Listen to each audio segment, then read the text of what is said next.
Section number 3, Basics of Electricals. Lecture number 2, Series and Parallel Circuit. Learning objectives of lecture number 2. Learner should able to understand series and parallel circuits. Learner should able to understand concept of parasitic resistance. Series circuit.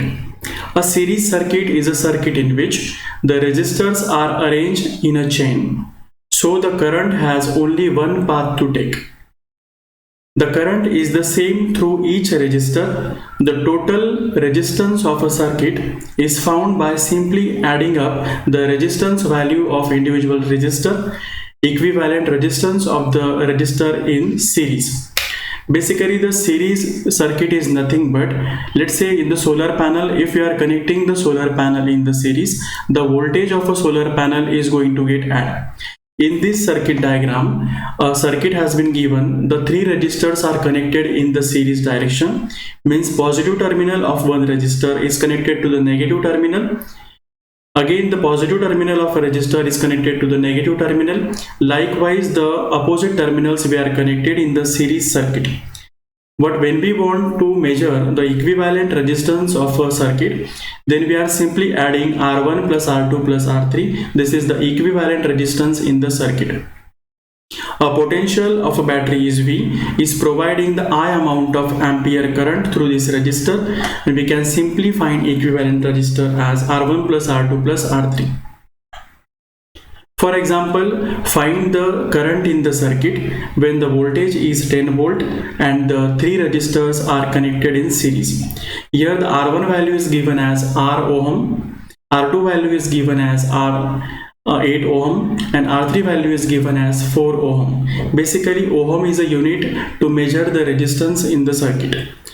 Solution: when we want to find the total resistance of the circuit, then we simply add all three resistances. 8 plus 8 plus 4 is equals to 20 ohm.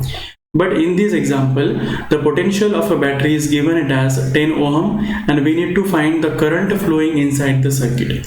We know the Ohm's law, which says I is equals to V is equals to IR. We just modify the Ohm's law formula to get I value. I is equals to V upon R, where V is 10 and R is 20. So from this we are getting 0.5 ampere current, which is flowing through the circuit when the three resistors were connected in series. Parallel circuit. A parallel circuit is a circuit in which the resistors are arranged with their heads connected together and their tails connected together. Basically, we manufacture or we make a parallel circuit in such a way that all the positive terminals of the resistor or the solar panels were connected at one point. All the negative terminals of a solar panel or the resistors are connected at one point. This is nothing but a parallel circuit. In a parallel circuit, the current is going to get increased, but the voltage is going to get remain same. The current in the parallel circuit breaks up with some flowing along each parallel branch and recombining when the branches meet again. The voltage across each resistor in the parallel is same. The total resistance of set of resistor is in parallel is found by adding up the reciprocals of the resistance value and then taking the reciprocal of the total equivalent resistance of a resistor in parallel. When we want to find, if we are connecting the three resistors R1, R2 and R3, through this node point, the I current is getting break into the three parts, I1, I2 and I3. After breakage of this current into the three parts, it is flowing through the R1, R2 and R3 resistors. When we want to find the equivalent value of this resistance, we are simply taking the reciprocals of individual resistors.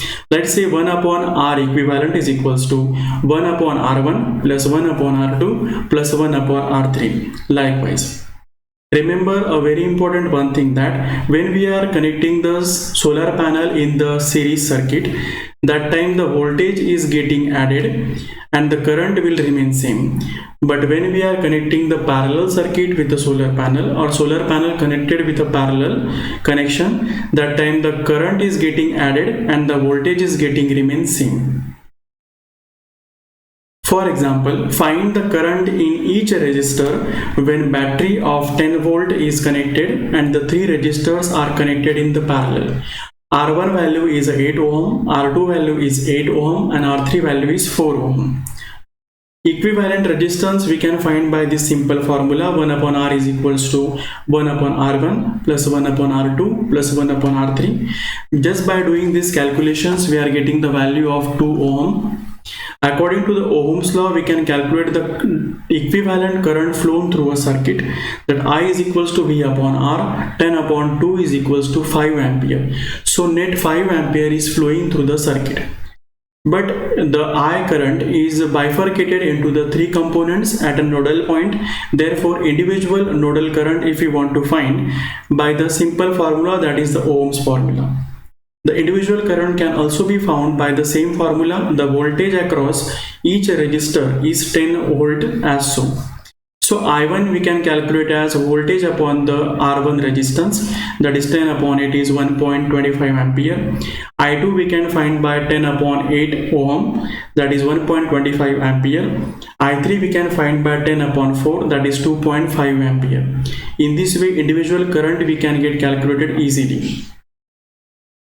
Parasitic resistance. The resistive effect in the solar cells reduce the efficiency of a solar cell by dissipating the power in the resistances. The most common parasitic resistance are series resistance and the shunt resistance.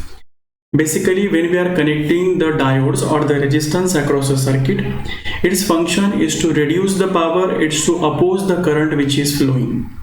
In most of the cases, for typical values of shunt and the series resistances, the key impact of parasitic resistance is to reduce the fill factor. Both the magnitude and the impact of series and the shunt resistances depends on the geometry of solar cell at the operating point of a solar cell.